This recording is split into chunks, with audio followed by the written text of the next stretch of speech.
Well, welcome back to my shop today. Starting to do what everybody loves best, sanding. So I'm going to sand these 120, 180 up to 220, the sides and the shelves. After that, we'll do a little assembly. Hope everybody had a good Happy Father's Day yesterday. I sure did. Stayed at home, grilled steaks with my wife and kids. Couldn't be better. Laid out by the pool. Wonderful day. So I hope everybody had a Happy Father's Day. Let's see here. Yeah, we're going to do a little sanding here for a while, and I hope you enjoy it. Oh, by the way, this is the first time with my brand new camera. That was my Father's Day present. My videos have been kind of crappy for a while, and I finally got a new camera. It shoots in HD, so I hope it turns out well. Even with sanding, you got to have your protection here. Start with my dust mask and eye protection, ear protection.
Oh boy, good old sanding. Well, I've got all the shelves done, 120 grit, 180 and 220. I decided just to finish them before I started on the sides. What I want to do right now, the top and bottom that have the groove for the back, do a little hand sanding, clean those grooves out a little bit.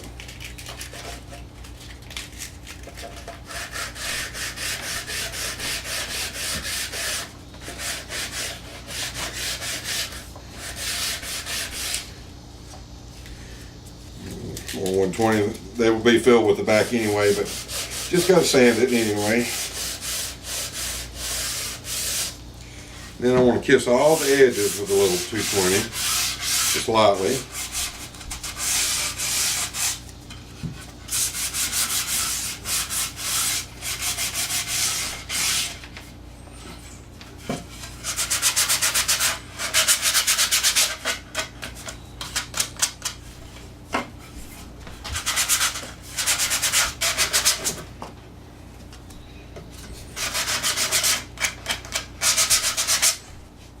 Okay, that one's ready to go.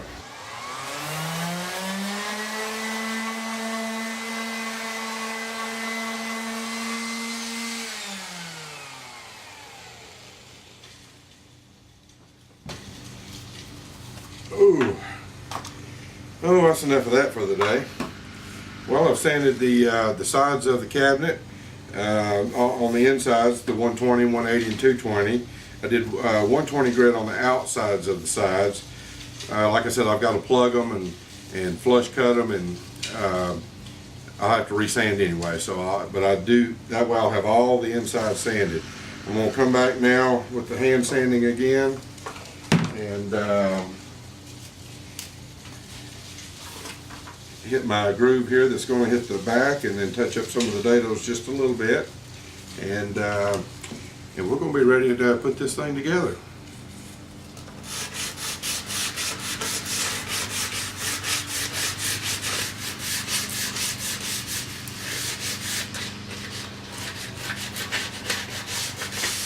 Okay, we're sanded up. I've got everything laid out here. We're going to start putting this bad boy together. A couple things here. When I worked on these sides, I needed to true up the edges a little bit. My table saw's not a whole lot there, so I used my hand planes, and when I finished, I took a Lee Nielsen 4.5, went over each edge, and they really didn't need any sanding at all. I wish I had done my shelves that way, because they had a good bit of saw marks on them, but I started sanding, I just sanded them off. So, but I wish I had stroked them a few times. I had one little boo-boo on the bottom of this one here, where I bumped the router table the wrong way. So I believe I have repaired that, or I've cut that out nice and square, and then when I get this together, I'll cut a little piece, glue in there, and then next time I'll come and shave it down and sand it, and you'll never know because it's on the back side on the very bottom. It'll never be noticed. So let's get ready to start putting this together. I'm going to start on this end here. There we go.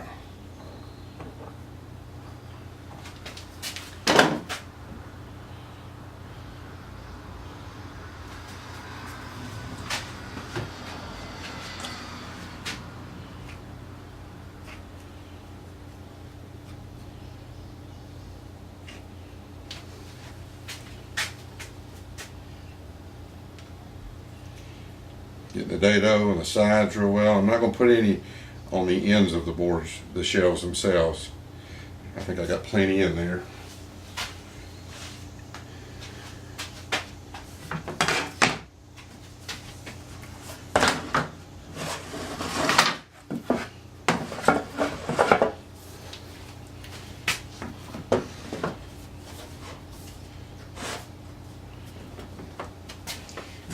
Throw a clamp on here.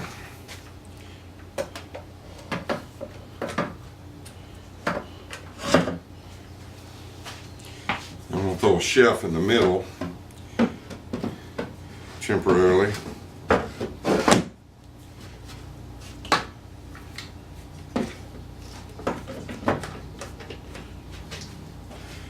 Just to help square it up. And speaking of which, let's test it here before I. It's not bad. Once I get a couple boards in, I'll flex it a bit, true it up. And actually, I need to move that.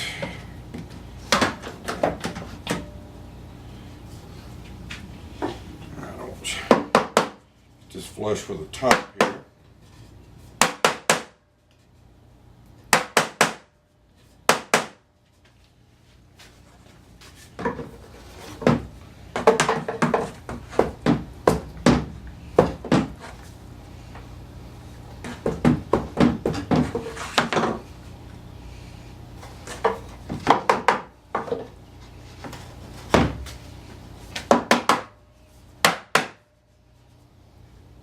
Okay, that's good.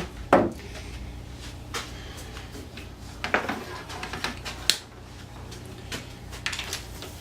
put some pilot holes in my screws.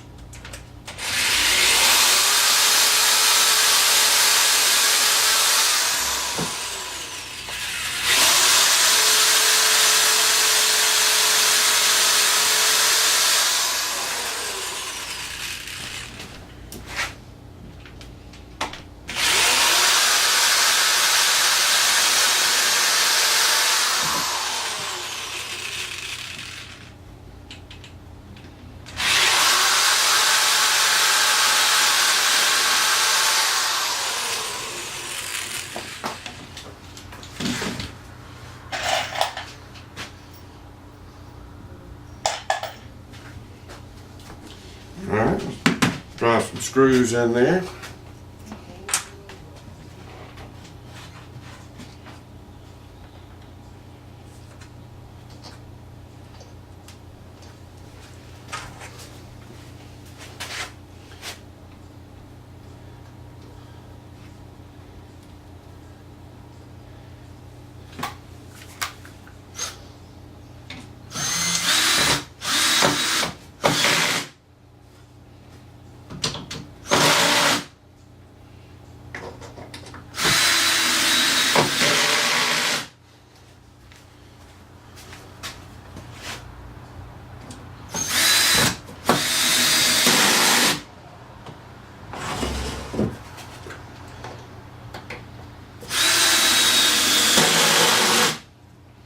Okay, bottom shelf is done.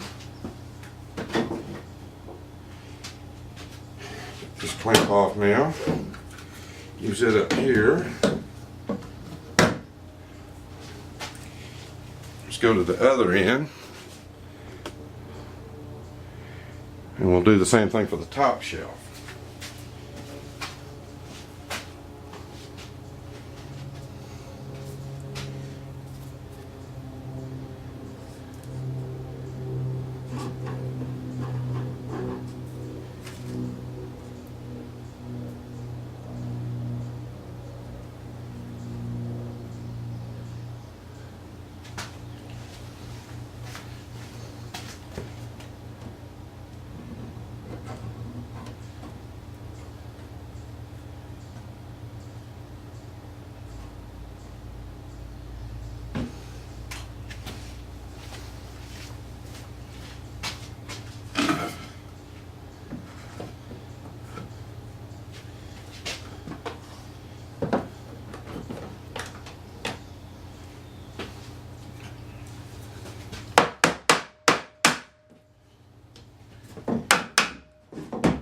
Too much.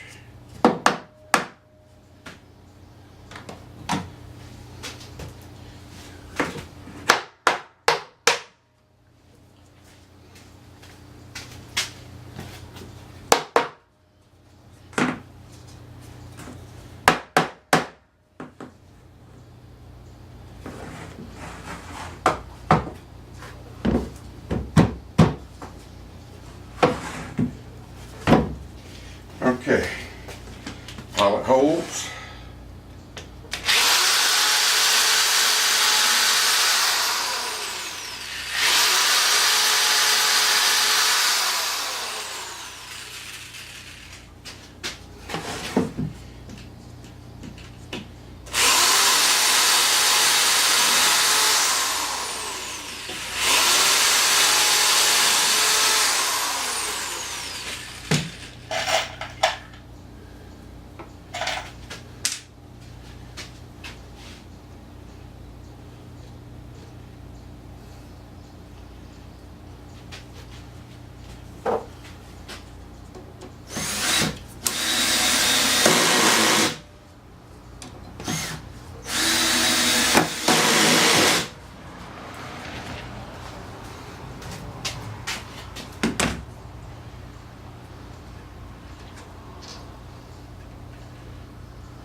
Okay, top shelf's on.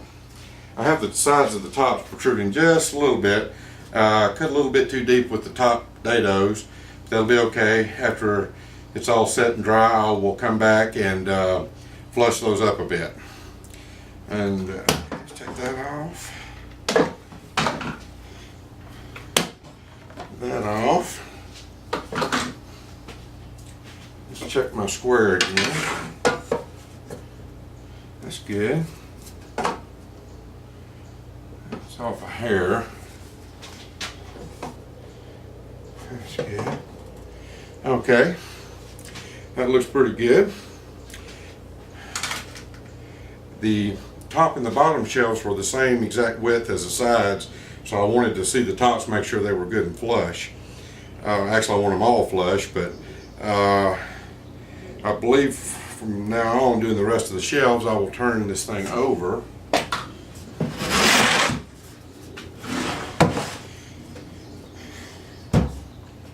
Yes, that will be better. Okay, let's do one shelf here. See, that's the good edge. Yeah. Looks good. All right.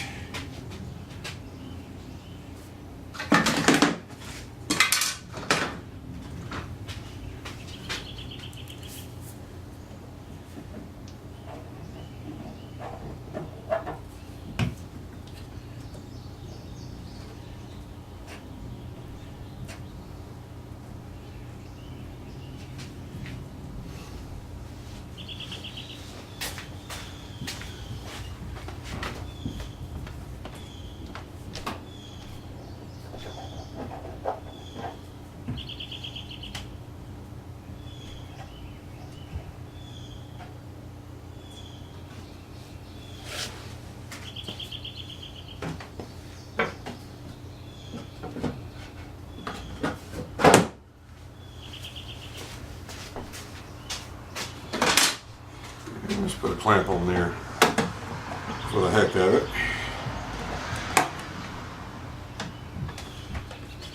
See if it's flush on the front.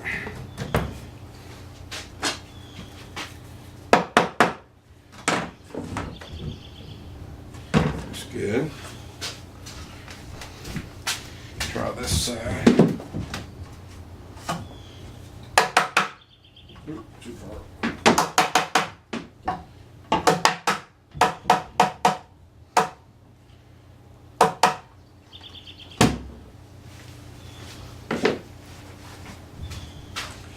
Check that one. Yep, we're good. All right, pilot holes.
Okay, so far so good. We'll check them square one more time. Well, let's see, I gotta put these screws in.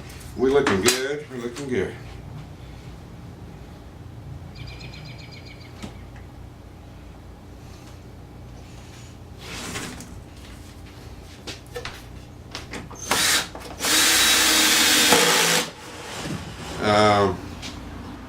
Okay, I got the top and bottom and one of the middle shells. We're all good and square. I'm happy so far. So I'm going to spend a few minutes here and put the rest of the shelves in and maybe wipe up a little bit of this glue squeeze out I'm seeing, and then we'll come back and go from there. I'm taking one of the scraps off of the lumber that I bought, the red oak, and I'm going to make a bunch of screw hole plugs.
Well, there's almost half of them. I want to keep going here, then I'll have to pop these out. Right now I need 32 plugs for the screw holes. I always do a few extra, you get a few that blow out sometimes. Plus I'm going to need some for the base anyway. So I think this should cover me, and I can always make some more. And I'll probably cut me a little corner off of here to fill in that hole I've got in my side over there. But I know some folks run it through the bandsaw and they just fall right out. I've tried that. I don't know, I'm not that successful. I just take a little small screwdriver this is about all it's good for. Start popping them, and they pop loose fairly easy. Put your finger over it while you're doing it, or sometimes it'll shoot across the shop. Alright, all my plugs are ready. ready to fill them in. I'm going to put a little bit of glue in each of the holes there. I know my camera's not going to get down there where we can see it. Don't take much. I'm going to take each of my plugs. They're tapered, and you want to make sure you get the smaller end to go in first, and then line up your grain best you can. And after it's all said and done, most of the time you hardly ever even see them, but to me it looks like they've got dowels in there, so I kind of like it.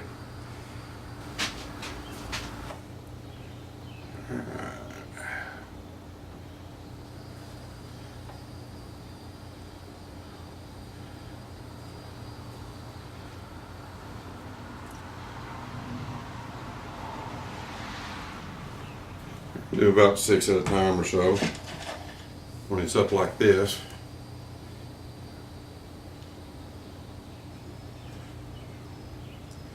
Had a little thing happen a while ago. I went to turn my camera back on, and the record button was froze on my brand new camera.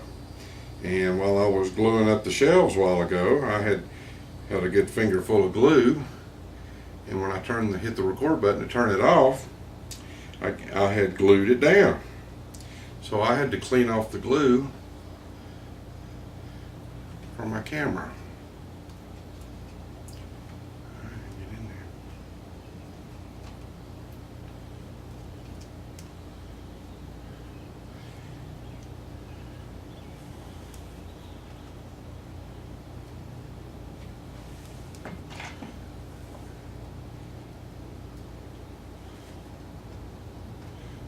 Okay, there's about 6 of them. Take the wooden mallet here and tap them in.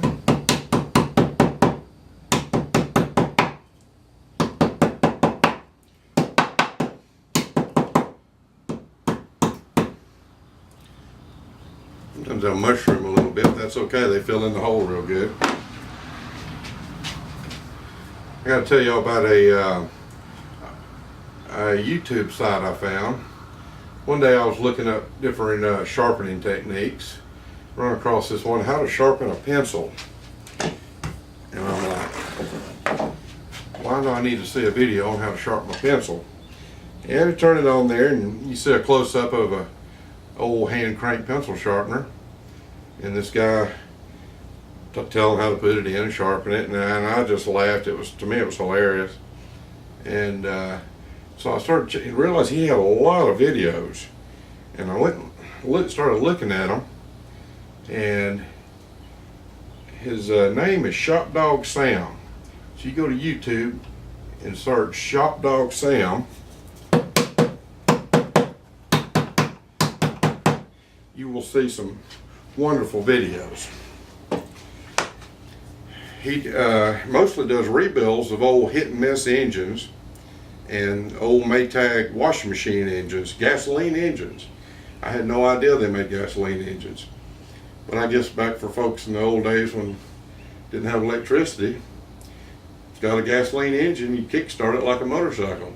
But he rebuilds those old kind of engines. And he also does cooking shows. And he always has cornbread and milk with his meal. And he does some little fireside chats, and he talks about his good friend, the duct tape girl. I think he's kind of sweet on her.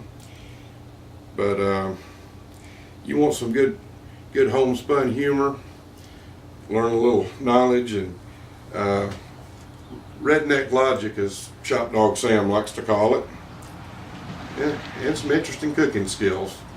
Go to YouTube after you're through with this video and search for Shop Dog Sam, and you will be entertained. He looks like a cross between an Oak Ridge Boy and a ZZ Top.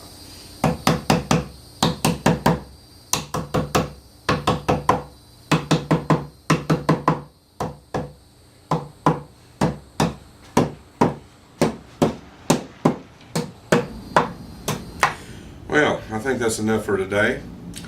I've sanded everything up to 220 except for the outsides of the sides. I have installed my shelves in the dados with glue and screws. I've cut plugs and plugged up the holes. Next time I come back, I will take a flush cut saw and a chisel and knock down those plugs, and then sand the sides down up to 220, and hit a few other spots I can tell it needs touching up. I've got to flush up the tops where I had them a little bit long up there, but that's okay. I meant to have my 1/4 inch sheet of plywood today, and I was going to cut my back, but I never made it to the hardware this week to pick it up. One thing I forgot to mention last video, this wood here I picked up at a place called Sweetwater Lumber in Austell, and that's just a few miles from here. I live here in Lithia Springs, Georgia, and Austell is just around the corner, and I pass by there quite a bit, and I've been wanting to go in there. Now that I finally got a planer, I can pick up some raw lumber. So I decided I wanted to use oak for this, and they have a lot of beautiful wood there. Great selection. Next time I will definitely have my back, and I will cut it, and I will finish up this part of the cabinet. At the bottom I will be putting a base on it, all the way around the sides and the front, cover up that little gap at the bottom, and that will meet flush with my doors. And I hope next time too, I've got 3 more big boards back there in the back, and I'll pull them out and run them through the planer and start cutting the rails and the styles and the panels. When I first started today, I always like to take one of my scraps and experiment with different colors on it. And let me get a little closer to the camera. Hopefully you can see this. On this end right here, I used some of my leftover, it's got boiled linseed oil, shellac, and denatured alcohol, 1/3 of each. That's one of my favorite finishes. And then right in this section here, I had some golden pecan stain. And then here was some gunstock stain that my son Tyler, he built one of these racks a while back, but we didn't put doors on his. And he picked up this gunstock stain, and I had some left over. And then here was some walnut stain that I had, just trying it out. And then on this end was some fruitwood stain that I used on her. These were all left over from a project, and I was just testing different ones. And remember, this is red oak. Looking at them right now, not fun putting walnut stain on oak at all. It just looks horrible. The gunstock gives it a nice red tint. Some of the grains come out kind of dark for me. The fruit wood on this end, it's okay. It's a little bit too light. But down here is what this golden pecan really done a good job. That the grain is not darkened at all, and so is my mixture here. After that dried a little bit, I shot it with a little lacquer just to give it a little shine, the whole stick. But I'm kind of going with this golden pecan here. I kind of like that. But when it all boils down to, we all know, got to check with your wife first. Whatever she wants, that's what we get. That's how we buy our tools, make our wife happy.